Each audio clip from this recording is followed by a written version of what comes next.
enemies back on.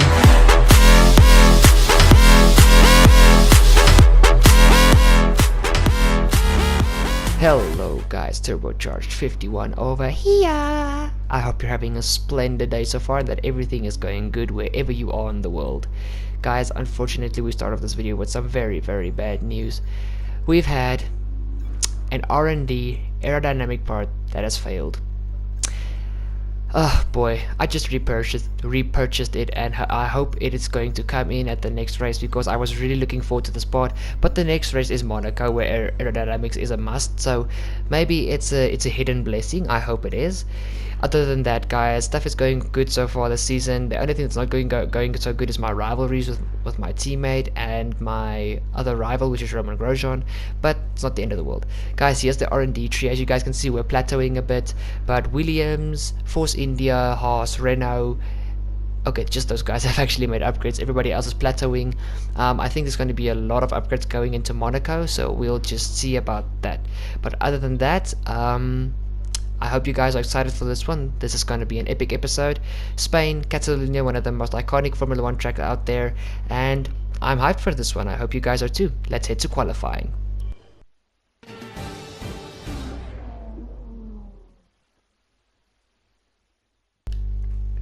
So we're here in the pit lane ready for qualifying.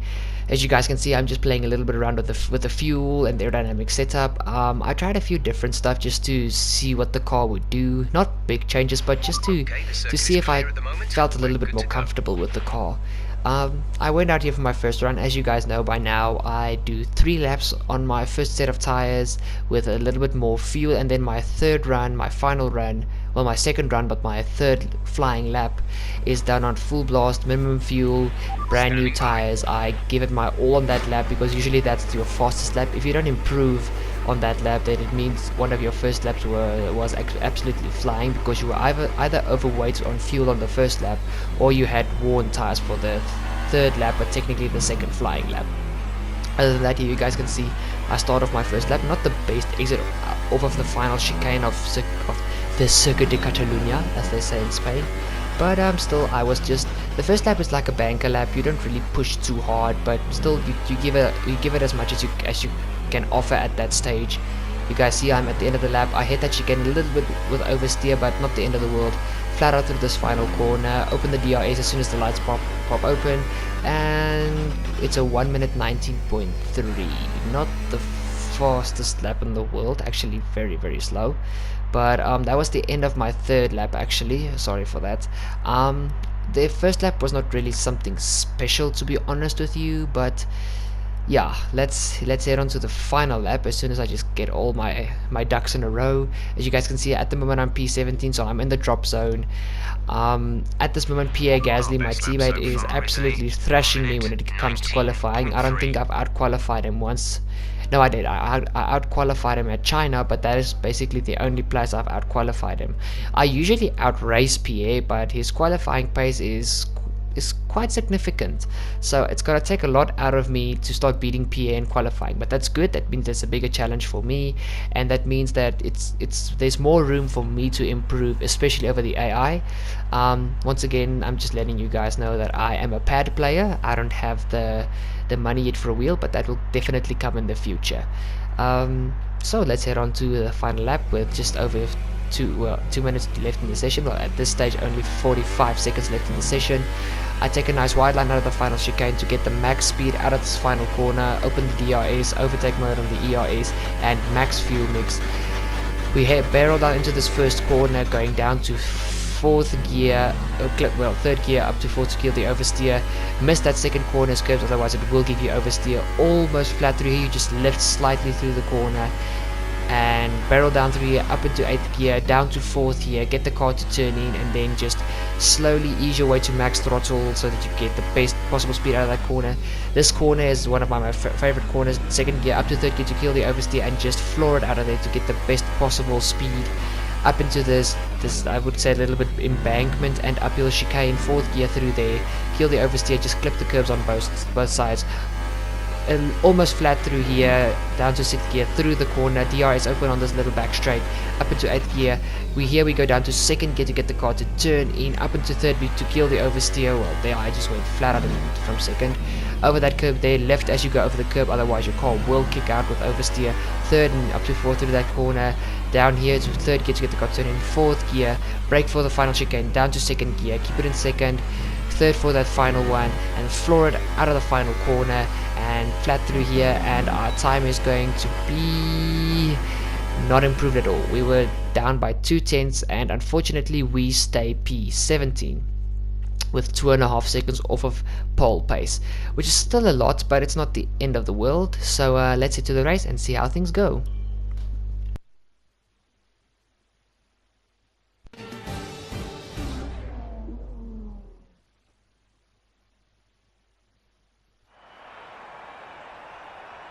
Good afternoon from a very familiar setting.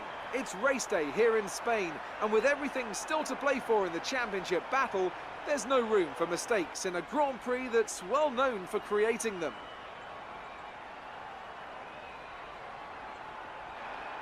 It's a sellout crowd of 140,000 here today as we await lights out for the 730-metre sprint down to turn 1 of this 2.9-mile racetrack. Overtaking is challenging through these 16 corners, but there's still a lot of high-speed excitement to be found, including the flat-out turn 3 and the terrifying blind right of turn 9.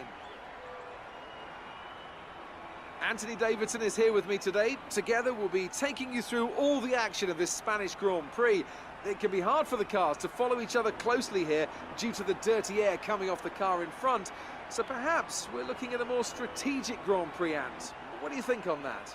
I'm not too sure about that, Crofty. I mean, yes, as you say, it's hard to follow around here, but if you're brave on the brakes, you can get the job done down into turn 1, which is a medium-speed corner, so you have to be committed. And looking down at this grid today, I think we're going to see 1 or 2 drivers making a move from a long way back, maybe try to force their opponent into a mistake.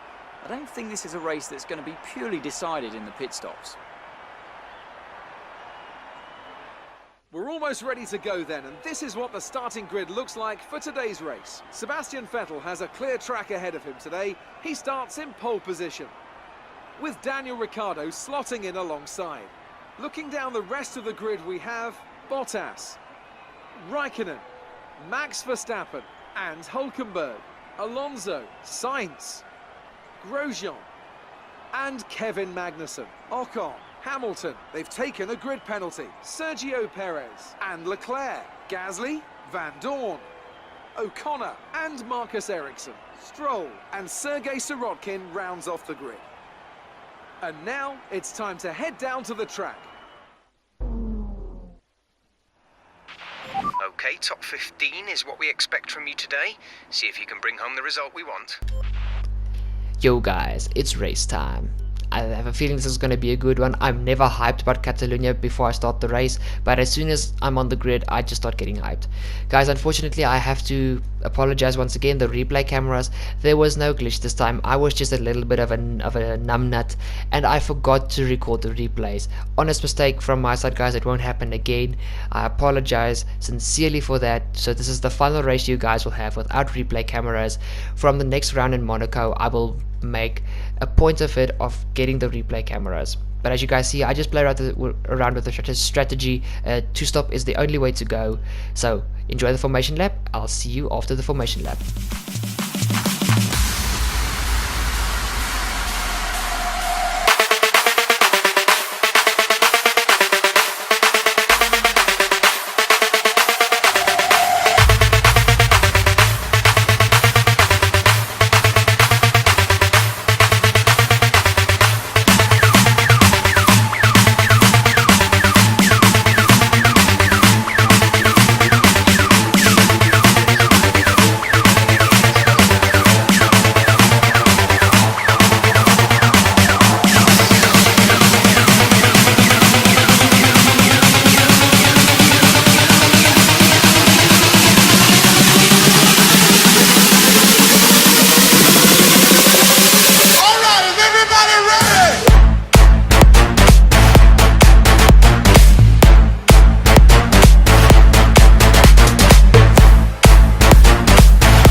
Yo guys, it's the start of the Canadian Grand Prix. I'm behind Stoffel Van Dorn, and let's see what happens into the first corner. I go for the dive up the inside of Charles Leclerc, and I don't know who was next to him.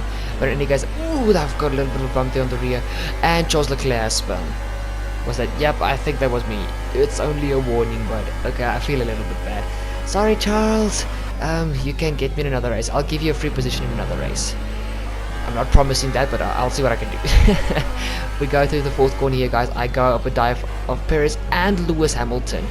Wow, I was eager at the start of this race. Let's go, little Toro Rosso. We're up into P12 behind Esteban Ocon into this fourth gear chicane. The dirty air at Catalonia is really bad at certain stages of the track, especially at the start of a race. But like as you guys can see, I understeered into the start of the corner like so badly. Hamilton comes up from behind, but I go into the defense on the inside. He's on the outside. He can't really make the move stick just yet, so I keep the position and I'm still in P12. We go through here to the end of the lap. I tried to stay up with Esteban Ocon, but I don't think my car's up to scraps with that Force India just yet. But as you guys can see, he's on super softs, so he will definitely have to go for a two-stop because the cars are not upgraded as far yet, so they can go on a one-stop strategy from super softs to mediums. So he'll definitely have to make a two-stop, where I am only on a, well, I'm also on a two-stop, but I'm on a little bit of a faster two-stop, even though I'm on the slower tires. Hamilton comes up my inside, and he makes the move stick. Actually, I let him pass it a bit. Ooh, check his track extension. You guys saw nothing. Hashtag blinded for a second there.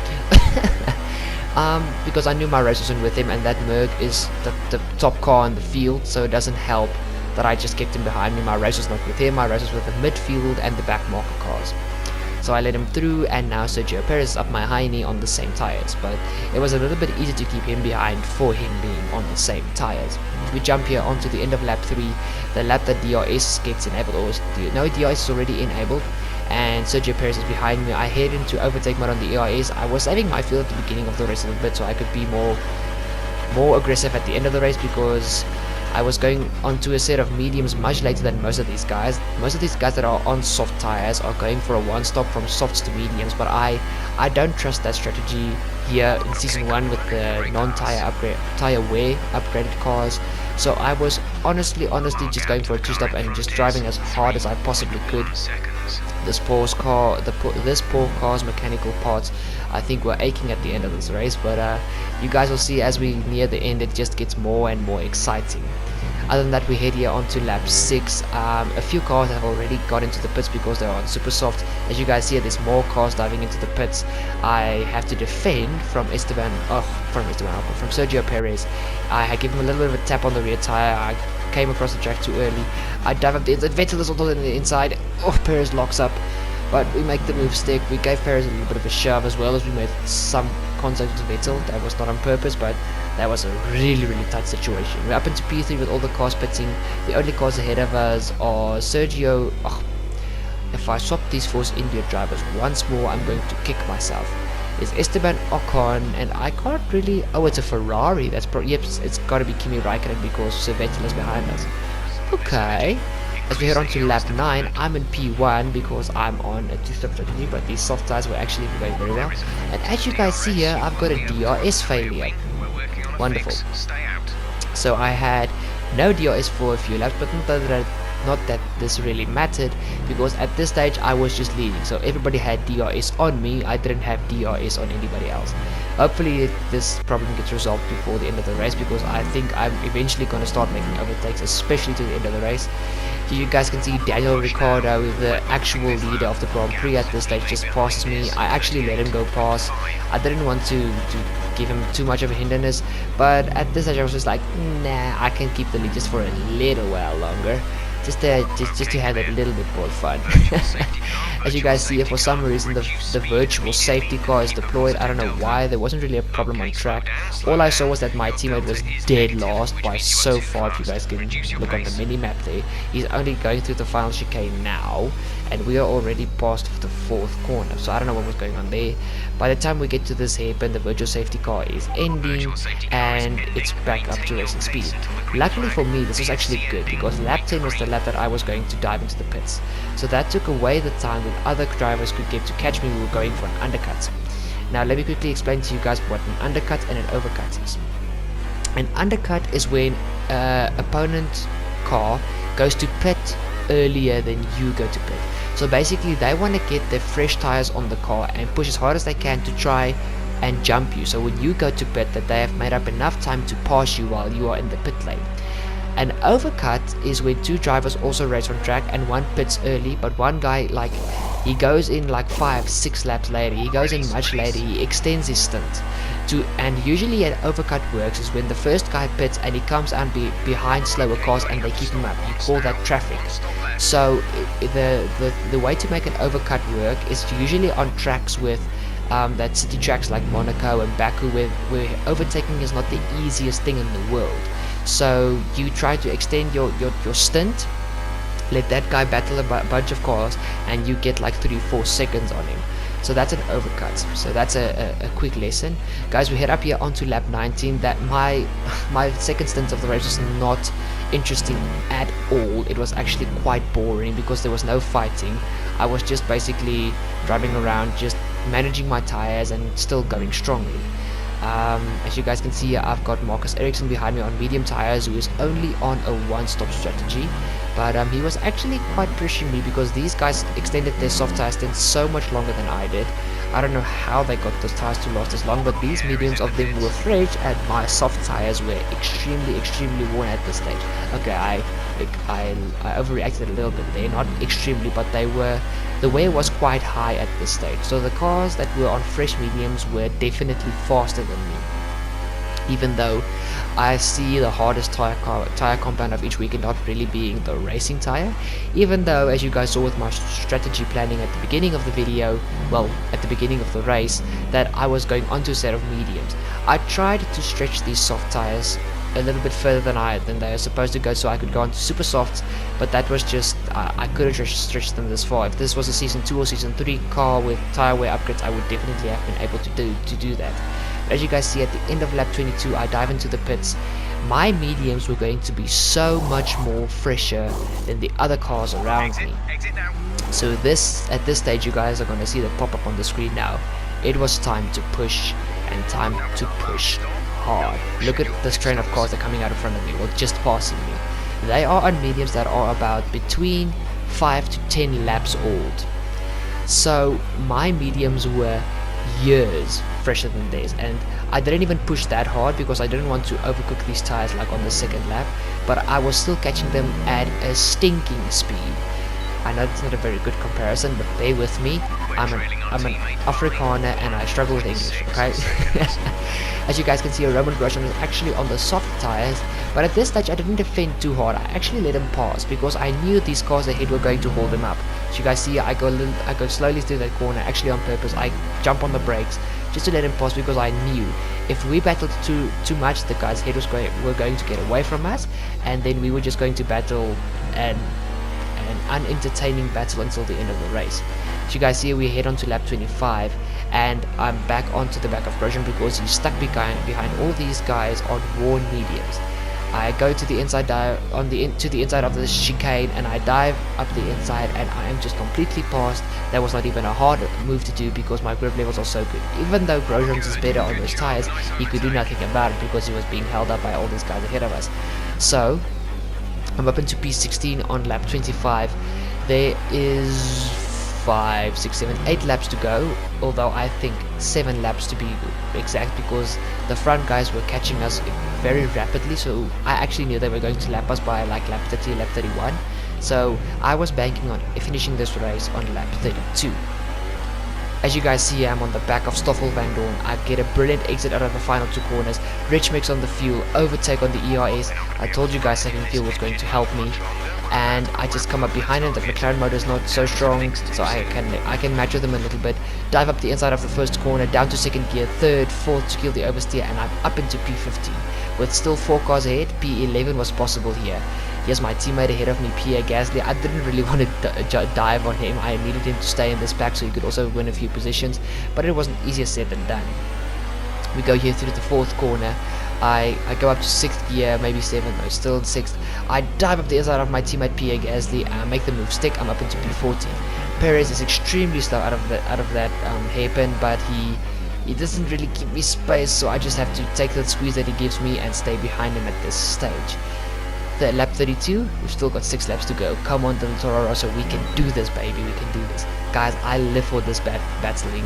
It's for a virtual car game, but this is one of the biggest adrenaline rushes you can have if you're a sim racing enthusiast. This is just, it's amazing. It is amazing. And I've still got 3 positions to go, not with easy cars to pass in a straight line. As you guys can see, it's Leclerc who's got a Sauber with a Ferrari motor, Alonso in the McLaren which has got a Renault motor, so that's not too bad, but Perez who's got a Mercedes motor in the back of this pink Force India. But in any case, overtake mode on the ERS, Rich on the fuel, and actually my teammate is close enough to me to actually go for a move, but he pulls out of the slipstream. I'm still in the slipstream of Sergio Perez, and I still pull out ahead of him, late on the brakes, so he doesn't have the opportunity to dive me, and I'm back onto the rear of Sergio Perez. This is going to be amazing, guys. I'm not editing out any of the remaining laps because you guys needed to see this. This was an epic battle. So guys, we're still going through here. If I haven't earned your like at this stage of the video yet, I don't know what's going to earn your like, guys. I honestly don't. Sergio Perez once again gets a terrible exit off of that hairpin, and I once again go for a very uncharacteristic move on this track. But I'm up the inside of Perez and I make the move stick. We're up into P13. Guys, come on, P11. Let's get this. I hope you guys are rooting for me. Let's go. Sergio Perez tries to come back at me, dives to the outside, but I hug the inside line and I give him a little bit of a squeeze. I'm not giving up this position. Come on, Toro Rosso. We're so close to Alonso and to Ericsson. Oh well, not Ericsson, Leclerc. Sorry, Charles Leclerc in the Sauber. I'm actually surprised that McLaren stayed with Charles Leclerc, because that McLaren's got one of the worst engines. One of the better chassis and aerodynamics, but still, damn, to stay with that Sauber you have to be quite good, especially Charles Leclerc, because he's one of the strongest AI in the game. As you guys see on the start of lap 28, I don't have DRS on Alonso because I was a little bit far away, but as we head on to the end of lap 28, Alonso and Leclerc battled so badly that they gave me a chance to catch up. So here I was in my element once again, ready to battle bare knuckle. Let's go, man. Up into overtake, Leclerc tries to get back at Alonso, and he does, but I'm also like, nah. Alonso, if you lose one position, you're going to lose two, bud. Even though you're my role model, I'm taking no prisoners. P12, one more position to go with 3 laps to go. Come on, little Toro Rosso, we can do this. Into the end of lap 29, we're onto this back straight. I get a major kick of oversteer at that corner that just doesn't give me enough pace to overtake Leclerc into this hairpin. It's actually so hard to overtake it on this back straight because it's so short. You just as you start to catch the guy, you have to brake for the hairpin. So I don't know why there's DRS on that straight. It's probably just to make the lap faster. I don't know. We go here into the third last corner, into the second last, which is the chicane here. I bounce over the curbs, bounce through that last one, and we head here through the final corner. I'm already in the slipstream of Leclerc, overtake on the ERS, rich mix on fuel, and here we go. DRS is wide open. Come on, little Toro Rosso, we fly by Leclerc as if there's a rocket ship under our booty. And third gear, stick the corner, and we're through. This is P11! Come on, let's go.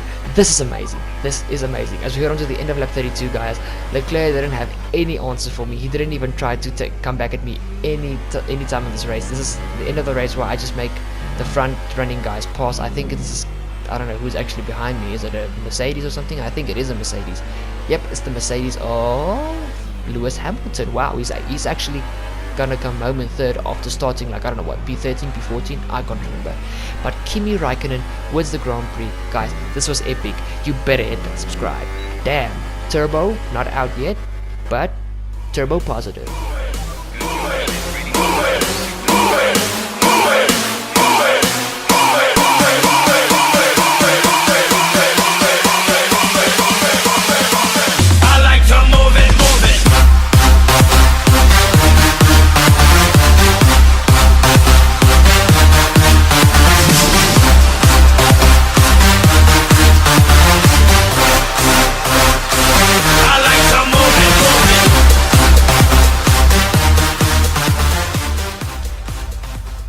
Guys, What an epic ending to the Spanish Grand Prix. I mean, come on. If that didn't hype you up, I don't know what will. If you're a racing fan, that must have had you on the edge of your seat, even though most of you are going to watch this on your cell phone. But besides the point. You guys, unfortunately we missed out just by one position on a points paying position, but I don't care. That was amazing. I was so hyped after this. I immediately wanted to go to the Monaco Grand Prix, but I had a few other stuff to sort out, so I couldn't do that. But still, guys, this was amazing. I'm still P10 in the championship, and in the Constructors Championship, we're actually looking fairly good.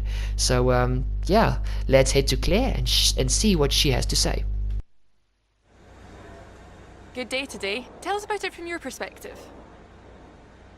It's safe to say you're smashing everyone's expectations, isn't it?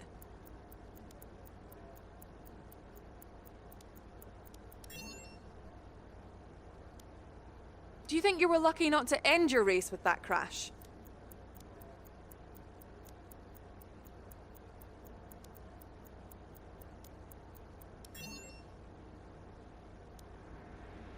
Appreciate your time. Interesting interview there done with Claire. Guys, here's the rivalry bar. As you guys can see, I'm just 2 points behind Pierre Gasly. I mean, come on. Roman Grosjean actually is thrashing me at this stage. He's 5 points ahead of me, so I think it's going to be an uphill battle to try and beat Grosjean. But never say die, never say die. We can do this. We get a big chunk of resource points, so it's definitely going to be spent wisely on this car. What do you guys think? Aerodynamics or chassis? Let me know in the comments down below.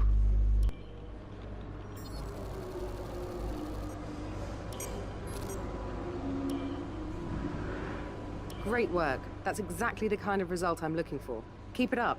We've received invitations to new historic events. You'll be able to choose whether or not to participate before the end of this weekend. Guys, here's the upgrade chart. I go for an aerodynamic upgrade, and I even had enough resource points to even purchase a chassis upgrade as well. So hopefully for Monaco we have more than one upgrade, but the chassis one is 3 weeks, so that will definitely not be at Monaco, but the aerodynamic upgrade is going for Monaco. But guys, that has been all for today. This has been Turbocharged 51. I hope you have a crack over day ahead of you, and I hope you enjoyed that episode. Like, subscribe, ding the bell. Cheers!